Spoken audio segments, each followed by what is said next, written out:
जानेंगे। Islamabad high court जजेस ने इंट्रा कोर्ट अपील की वफाकी आईनी अदालत में समाअत को चैलेंज कर दिया है। आपको ये बताएं कि 4 जजेस की दरखास्त में इंट्रा कोर्ट अपील को सुप्रीम कोर्ट वापस भिजवाने की इस्तदा की गई है।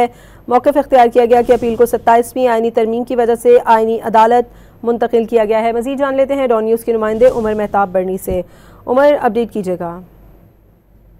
इस्लामाबाद हाईकोर्ट के 5 जजेस ने इंट्रा कोर्ट अपील की वफाकी आईनी अदालत में समाअत को चैलेंज किया है, जबकि आईनी अदालत में अपील 24 नवंबर को समाअत के लिए मुकर्रर कर दी गई है। जस्टिस अमीनुद्दीन खान की सरबराही में 6 रुकनी बेंच ये समाअत जो है वो करेगा। इस्लामाबाद हाईकोर्ट के जजेस की जानिब से यह मौक़िफ़ इख्तियार किया गया है कि अपील को 27वीं आईनी तरमीम की वजह से आईनी अदालत मुंतकिल किया गया है। 27वीं आईनी तरमीम आइन के बरखिलाफ है।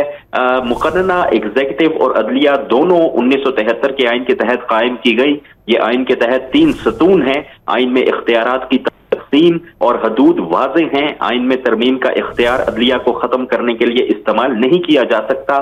सुप्रीम कोर्ट फैसले इख्तियारात की तकसीम पर वाज़ेह हैं। इंट्रा कोर्ट अपील को सुप्रीम कोर्ट वापस भिजवाया जाए। जी, अपडेट कर रहे थे उमर मेहताब बरनी, बहुत शुक्रिया आपका।